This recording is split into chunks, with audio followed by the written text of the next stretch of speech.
So, this is how it finished. Liverpool 234 days in a row, top of the table, champions by 10 points. Arsenal, for the third year in a row, runners-up, 3 ahead of Manchester City. Just the second time in Pep Guardiola's managerial career that he hasn't finished in the top 2 of a domestic league. Top 4 for Chelsea on 69 points with their 20th win of the season. Defeat for Newcastle, but they get into the Champions League in 5th on goal difference, plus 21, more than Aston Villa. Villa miss out on goal difference, and it was fine margins, which we will show you at Old Trafford. And Forest, remember, were 3rd for 3 months. They end up 7th. They are back in Europe, and they will play in the Conference League next season. Brighton finished 8th, but in the end, that was not enough for European football next season.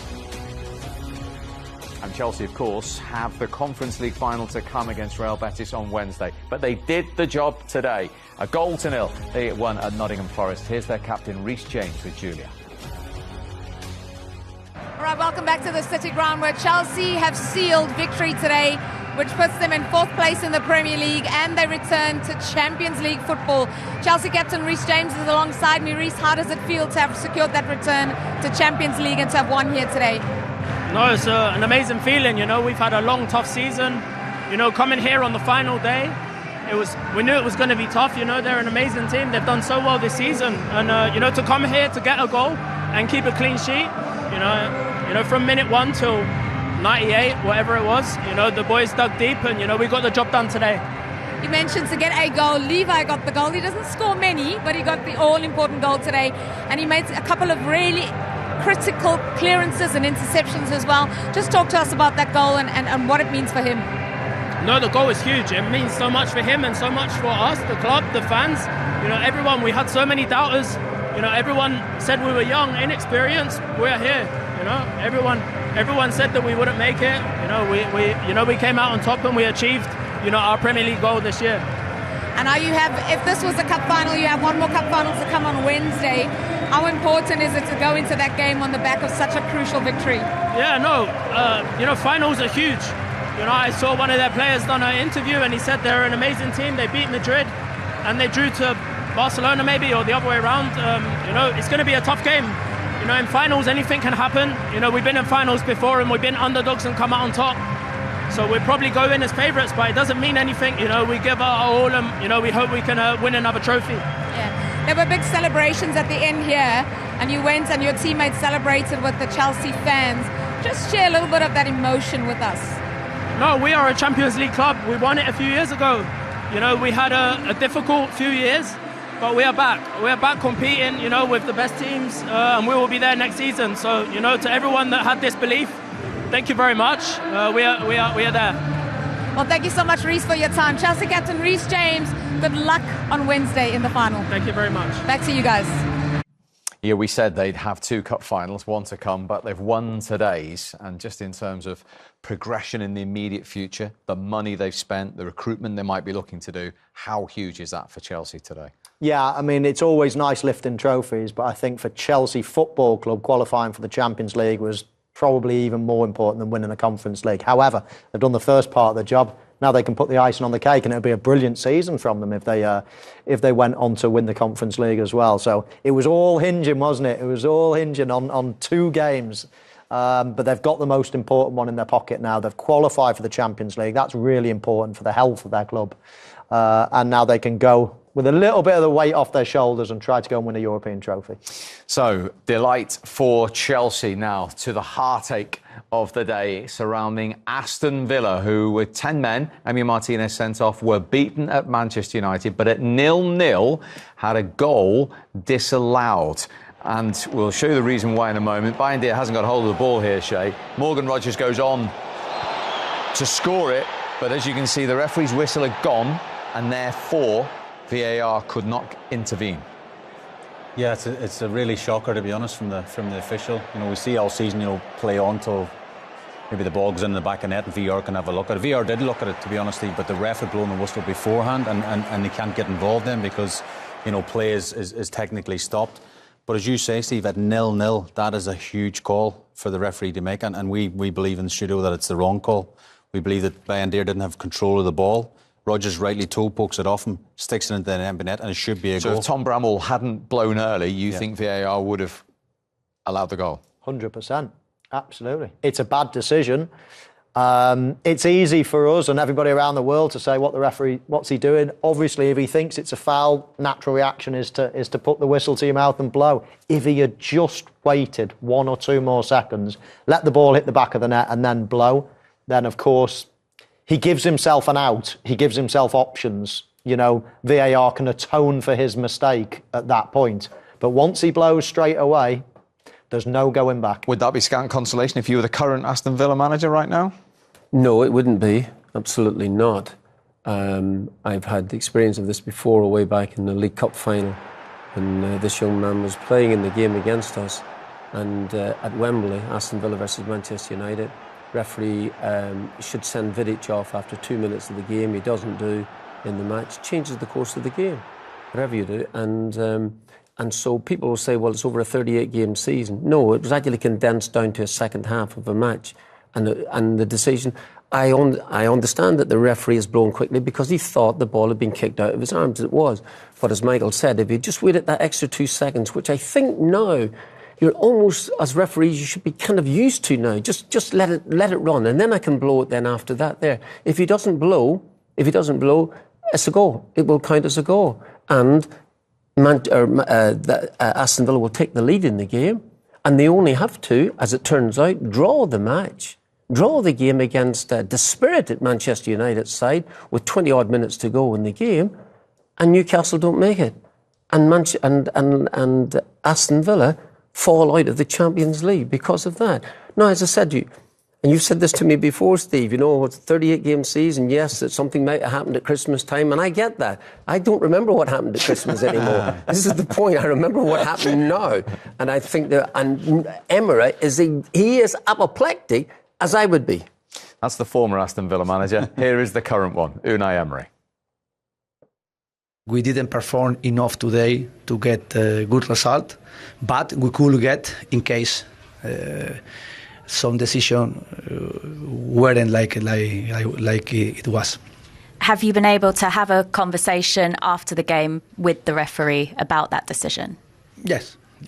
I told him, but he knows it. He admitted it was a mistake. The next one. Because that was a mistake in the game that you, and we spoke to your captain John McGinn as well, do you feel like the VAR rules need to be looked at? I don't want to speak now the VAR, okay? I don't want to speak now the VAR. He doesn't want to speak. The referee's admitted to me he made a mistake. But it's not VAR. No. Like all those people around the world shouting, oh, VAR is supposed to clean this. That's nothing to do. They can't get involved in that. So it's nothing to do with VAR. That's a simple referee's bad decision. So forget VAR. It's nothing to do with VAR. VAR would have cleaned it up if the referee had just held on for a second or 2 more. And the sad thing is, that was the decision. It was 0-0. It would have been 1-0 to Aston Villa. And that is how many million? 100 million mistake? 2 minutes later, Man United scored. 2 minutes later. Listen, we can't predict what would have happened. But at 1-0, with Villa only needing a draw, it's changed everything. Villa really should be in the Champions League. And, as you say, Newcastle wouldn't be. And we can dress it up all we like, but the finances involved in one decision like that are absolutely huge. It's an honest mistake. It's not pretty, it's not good, but that's the reality. And that means that, as Michael says, Villa are out of the Champions League and Newcastle, on goal difference, are in it. No doubt, much to the relief of Eddie Howe. You're always very composed in the touchline, but can you talk us through the emotions? Were you aware of the other results? When did you realize that you really did get Champions League football? Because we're talking to Bruno and he said that it was only when the fans started chanting. Yeah, a mixture of that. I think we were getting updated, but I didn't want it to sort of dominate my focus. It was only when, we looked like we were struggling to score in that second half and our result was in jeopardy that the other results became more important for us. But all the way through the game, I was still trying to find a way to score and to try and haul ourselves back into the game. I think there was a point with maybe about 5 minutes to go where it looked like, bar an amazing last 5-10 minutes, we were there. What a roller coaster! Because when their whistle went, Villa were still playing. Mm-hmm. Yeah, it was nervy, Steve, watching off air. I was obviously wanted Newcastle. It's an unusual feeling to lose a game of that magnitude and still get your prize. Probably Eddie would be more emphatic if Eddie got the 3 points today. But going back to what Martin said or you said at Christmas, it doesn't really matter what's happened today. It's what's happened over the 38 games previous to that. Getting that points total, getting the better goal difference. Yes, disappointed to lose today, but the bigger picture, and again, a financial benefit to the club I mentioned before the games today, obviously adding to the squad, but also keeping the likes of Isak, keeping the likes of Guimaraes, keeping them players at the football club and bringing better, newer players in to strengthen the squad, because I think the owners really want to push Newcastle to the very top of the Premier League. And again, that's another stepping stone, qualification for Champions League. The last time, they're not this season, but last season, the squad wasn't deep enough, wasn't strong enough for a Champions League challenge. They will have learned from that. They have to go again now, have a big summer, strengthen, help Eddie for next season. They were 12th. Go on, Martin. Sorry, only for... tomorrow morning it'll all be forgotten, it's all over and Newcastle have made it, but there'll be an immediate disappointment because they've not been able to do it in front of their own fans on the last day of the season against an Everton side with very little to play for. Sometimes those are the most difficult matches, but Newcastle looked as if they really were struggling to get a goal today in the bits of, and they were struggling so much that my pal here beside me, he stopped looking at that game and started to drift over to the Manchester United and Aston Villa game. But as I said, that in that particular instance, it is what you've done over the season, and tomorrow morning Newcastle will be absolutely agog. OK, so Newcastle into the Champions League and getting, of course, that trophy after a 70-year wait. And because of that, what a season that has been for Eddie Howe and for Newcastle. As I was going on to say, they were 12th in December. Yeah, I mean, it's amazing. It's an amazing finish this season. They had a bit of a dip, as you say, probably around Christmas time, but they sort of regrouped. I think they had a really bad defeat at Brentford, and everyone was going, "What's Eddie Howe doing? Is it time for a change?" Which is madness, in my opinion, because I think he's the right man at the helm. And again, since that, they've gone on this crazy run and won the League Cup, and deservedly so. They beat Chelsea, they beat Arsenal in a semi-final, two-legged semi-final, of course, beating Liverpool in the final. They didn't fluke the League Cup. They really deserved to win the League Cup. Were absolutely brilliant. And then on the back of that, we talked about Liverpool there before, about the success that brings. The players want more of that. They want more Champions League nights. They want big nights at St James's Park. That's where they want to play. So I think Eddie's up for probably manager of the season. I really do. OK, before we go, at the end of this season, let's get a word with Trent Alexander-Arnold, who a couple of moments ago spoke to Daniel Sturridge. How are you doing, bro? How are your emotions today, man? It's your second Premier League title for your boyhood club. Obviously, I didn't know what to expect.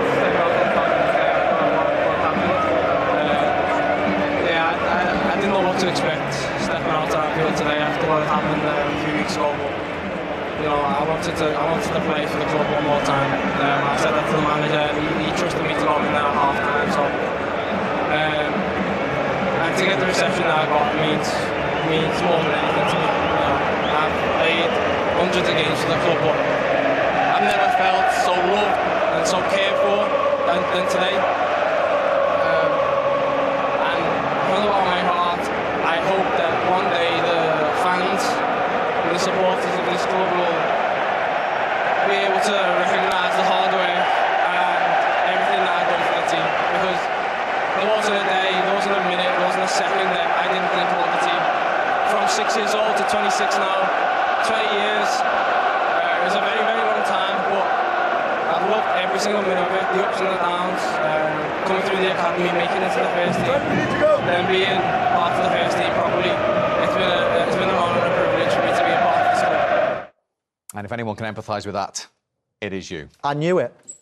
Watching him before, I knew that feeling of that outpouring feeling of just wants to feel loved, feel appreciated for what he's did, and he was holding it in all day, wasn't he? And then all of a sudden, you can just see it all coming out there, and he'll feel so happy. As I said before, he'll be the happiest man around Anfield there. More of a relief that he feels like he's loved again by his own people. After 20 odd years of service, that's a nice feeling to have. So he won't be there next season, but to close, are they the team to catch? Obviously 10 points ahead, and they're going to recruit. But anyone who finishes above Liverpool be champions next season? They're going to strengthen for sure. I think they've got money to spend as well in the transfer window, and again, strengthen while you're on top. Players will want to join you, the best players around the world will want to go to Liverpool as the champions. But again, next season, every time the champions come into town, everyone wants to beat them. They up their game, makes it more difficult. But it was a special day for Liverpool. Memories, as I said before, that will last forever. I'm not sure this party might not end tonight. Look at that behind us. That's what they play for.